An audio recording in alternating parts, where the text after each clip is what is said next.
You are watching Rahinijar TV with Ilama Sayyid Abdul Basit Bukhari.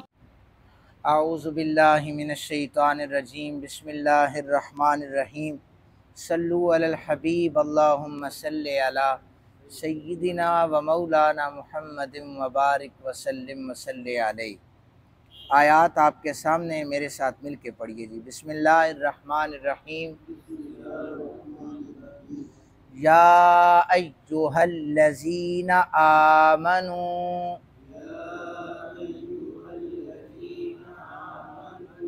आमनुस्तईनु बिस्सब्रि वस्सलाह इन्नल्लाहा मअस्साबिरीन वला तक़ूलू लिमन युक़तलु फ़ी सबीलिल्लाहि अमवात बल अहयाउन वलाकिन ला तशऊरून। सदक़ल्लाहुल अज़ीम। तर्जुमा समात फरमाइए।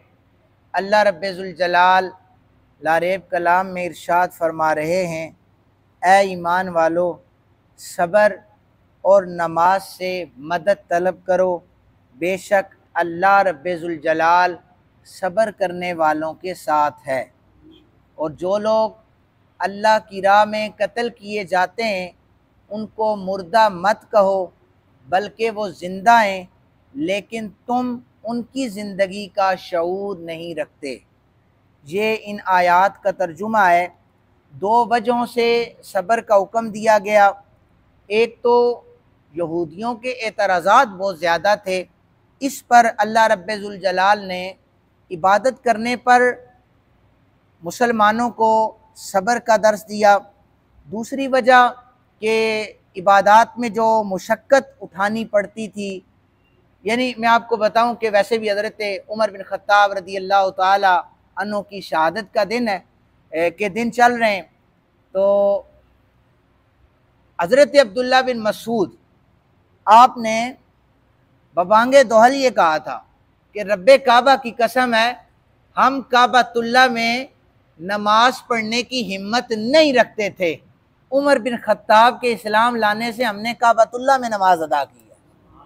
और हज़रत फ़ारूक आज़म ने इस्लाम कबूल करते ही ऐलान किया था, जो चाहता है कि उसकी माँ उस पर बैन करे, वो आकर हमें रोक कर दिखाए, हम नमाज पढ़ेंगे। तो मुसलमानों को काबातुल्लाह में नमाज पढ़ने की दिक्कत होती थी, बड़ी मुशक्क़त उठानी पड़ती थी, तो इस वजह से फरमाया कि तुम सब्र करो। फिर फरमाया कि शुक्र का भी ज़िक्र किया गया इससे पहली आयत में कि नेमत जब मिले तो तुम शुक्र अदा करो।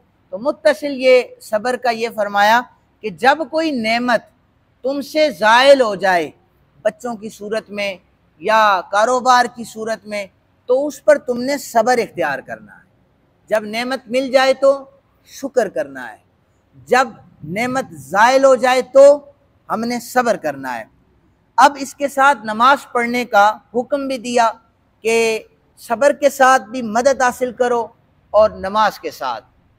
नबी पाक सल्लल्लाहु अलैहि वसल्लम पर जब कोई मुसीबत आती तो आप सल्लल्लाहु अलैहि वसल्लम नमाज पढ़ा करते थे। नमाज से मुराद ये नहीं है कि फ़ौरन आकर नमाज ज़ोहर शुरू कर दी, असर शुरू कर दी, नहीं, वो अपने वक्त पर होंगी, लेकिन नवाफिल पढ़ते थे। हुजूर की बारगाह में भी आकर एक शख्स ने आकर का अर्ज़ किया था कि या रसूलुल्लाह सल्लल्लाहु अलैहि वसल्लम, ये हाजत मेरी पूरी हो जाए। हुजूर ने फरमाया वज़ू करके 2 रकत नमाज नफल पढ़ो, अल्लाह की बारगाह में दुआ करो, वो मुसब्बिबुल असबाब है, वो सारी बीमारियों को दूर फरमा देगा। हमने मुसब्बिबुल असबाब अल्लाह को छोड़ा है और हम ऐसी चीज़ों के पीछे भागे हैं जिनका कोई फ़ायदा नहीं है, जबकि कुरान वाज़े तौर पर फरमा रहा है मदद तलब करना चाहते हो, एक तो सब्र से मदद आएगी और दूसरा तुम्हें मदद आएगी नमाज से। वला तकूलू, ना कहो जो अल्लाह के रास्ते में मारे जाएं। यहाँ पर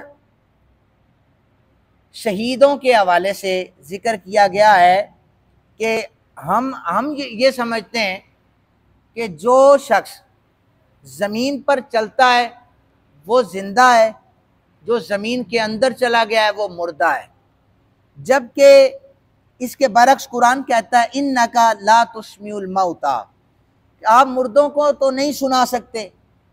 जबकि खिताब हो रहा था जिंदों से, कुरान ने कहा मुर्दों को सुना ही नहीं सकते। तो पता ये चला कि ज़मीन पर चलने वाले भी मुर्दे होते हैं, लेकिन वो कौन से मुर्दा होते हैं? जिनके दिलों पर, अक्लों पर, जहनों पर अल्लाह ने मोहर सब्त की होती है, उन्हें ज़मीन पर चलने वाला मुर्दा कहा गया है। लेकिन ज़मीन पर चलने वाले के दिल पर मोहर लग जाए तो वो मुर्दा है, लेकिन अल्लाह के रास्ते में शहीद होने वाला मनो मट्टी तले चला जाए उसे अल्लाह जिंदा कहता है। ये तो मयान, ये तराजू तो हमारा है कि चलने वाला, सांस लेने वाला जिंदा है, मनो मट्टी तले जाने वाला मुर्दा है। लेकिन फरमाया नहीं, जो मेरे रास्ते में शहीद हो जाए, जिहाद करता हुआ इस दुनिया से चला जाए, तुम उसको मुर्दा नहीं कह सकते, तुम उसको मुर्दा नहीं कह सकते, बल्कि बल अहया, वो तो जिंदा हैं, और जो वो जिंदगी गुजार रहे हैं तुम उसका शऊर नहीं रखते। और एक शहीद जो अल्लाह के रास्ते में लड़ता हुआ शहीद हो जाए, वो जिंदा हुआ करता है, उसकी जिंदगी का इदराक मुझे भी नहीं है, आपको भी नहीं है। तो क्या अल्लाह का नबी मर चुका है? अगर शहीद जिसकी शरीयत पर लड़ता हुआ चला जाए दुनिया से, वो जिंदा है, और जिस नबी की शरीयत को वो लेकर चलता है, वो नबी अपनी कब्र में बिल्कुल जिंदा होता है। ये अकीदा भी मैं साथ साथ बताता हूँ। और फिर हजरत इब्ने अब्बास कहते हैं कि ये जो आयत मुबारका है बदर के शुहदा के बारे में भी बयान हुई है, नाजिल हुई है। 14 मुसलमान शहीद हुए थे, 6 मुहाजिरीन थे, 8 अंसार थे। लोग कहते थे फुला मर गया है, फुला मर गया है। आयत नाजिल हुई कि राह खुदा में जो चला जाए जिहाद करता हुआ, तुम उसे मुर्दा नहीं कह सकते। सूरह आले इमरान की आयत है, वला तहसबन्नल्लज़ीना कुतिलू फी सबीलिल्लाहि अमवाता, जो लोग अल्लाह की राह में कत्ल हो जाएं उनको हरगिज़ मुर्दा न समझो, बल अहयाउन इंद रब्बिहिम युरज़कून, वो अपने अल्लाह के पास जिंदा हैं। ये जो मैंने आयत ये लिखी है, इसका मतलब, इसका तर्जुमा है जिंदा हैं, शऊर तुम नहीं रखते। और सूरह आले इमरान में रब फरमा रहा है वो अपने अल्लाह के पास जिंदा हैं और उन्हें वहाँ पर रिज्क भी दिया जाता है, उन्हें वहाँ पर रिज्क भी दिया जाता है। उलमाए देवबंद के बहुत बड़े आलिम रशीद अहमद गंगोई लिखते हैं कि औलिया किराम का इस दुनिया से चला जाना ये भी शहीदों के ज़ुमरे में आता है, ये भी शहीदों के ज़ुमरे में आता है। यानी इस ज़ुमरे में इसलिए आता है, कौन कह रहा है? उलमाए देवबंद के बड़े आलिम रशीद अहमद गंगोई कह रहे हैं कि जब कोई अल्लाह का वली दुनिया से जाता है वो भी अभी अपनी कब्र में जिंदा होता है। वो क्या होता है? जिंदा होता है। इमाम तिरमिज़ी ने औलिया किराम के हवाले से यहाँ पर दलील दी है हदीस पाक से कि जब अल्लाह के मुकर्रब बंदा, वली वही होता है जो अल्लाह का मुकर्रब होता है, जब उससे सवाल किया जाता है कब्र में, वो सारे सवालों के जवाब देता है, अल्लाह उसकी कब्र को वुसअत अता फरमा देता है। अब उससे फरिश्ते क्या कहते हैं? फरिश्ते ये कहते हैं, ऐ अल्लाह के दोस्त, दुल्हन की तरह सो जा, दुल्हन की तरह सो जा, कोई तुझे नहीं उठाएगा, कोई तुझे नहीं उठाएगा। जिस तरह उसका शोहर आकर उसे उठाता है, इसी तरह फरमाया कि दुल्हन की तरह अल्लाह का वली सो जाता है, क़यामत के दिन अल्लाह खुद इन्हें कब्रों से उठाएगा। ये शहादत के दर्जे में आते हैं अल्लाह के वली।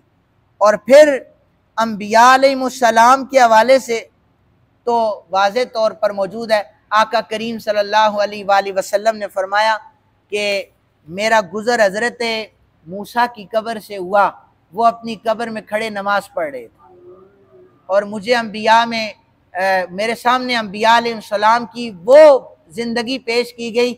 मैंने हज़रत ईसा को देखा वो लब्बैक अल्लाहुम्मा लब्बैक की सदाएं लगाते हुए हज कर रहे थे। और फिर सहाबा किराम के सामने आका करीम सल्लल्लाहु अलैहि वसल्लम ने फरमाया, मुझ पर दरूद पढ़ा करो, तुम्हारा दरूद मुझ तक पहुंचता है। इस्लाम अभी शुरू में था और सहाबा किराम अर्ज करने लगे, या रसूलुल्लाह सल्लल्लाहु अलैहि वसल्लम हमारा दरूद कैसे पहुंचेगा जबकि आपका जिस्म तो बोसीदा हो जाएगा। आपने फरमाया, अल्लाह ताला ने ज़मीन पर हराम कर दिया है कि वो रसूलों के जिस्मों को खाए।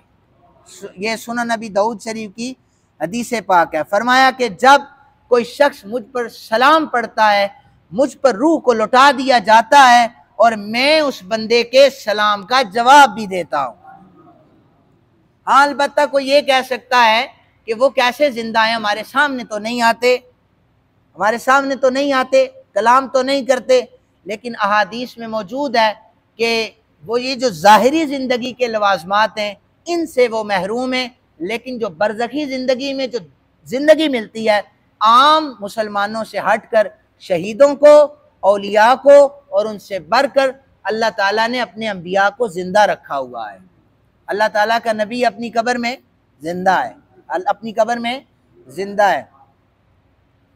जब इंसान इस दुनिया से चला जाता है, ये ज़रा अकीदा सुनिएगा, एक सवाल होता है मन रब्बु का, तुम्हारा रब कौन है, माँ दीनू का, तुम्हारा दीन क्या है।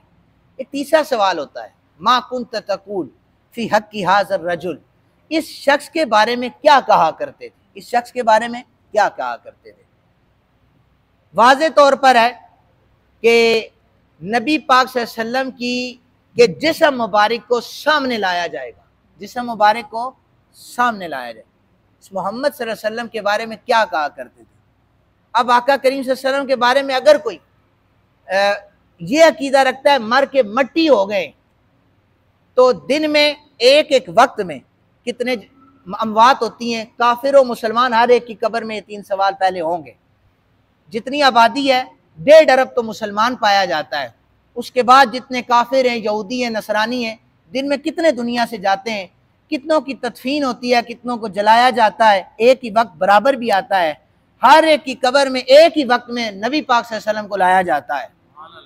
इस जिंदगी को भला कौन समझे। तो आका करीम सल्लल्लाहु अलैहि वसल्लम, अब ये बताएं आप, कब मट्टी के ऊपर चलना आसान है या मट्टी के अंदर चलना आसान है। ऊपर चलना आसान है, अंदर चलना मुश्किल है। तो अल्लाह ताला अपने नबी को कब्र में करोड़ों लोगों की कब्रों में ले जा सकता है, तो वो कहीं पर भी तसर्रुफ फरमा सकते हैं। ये हमारा अकीदा है। इसलिए कोई हरगिज ये ना सोचे कि नबी मर कर मट्टी हो गए।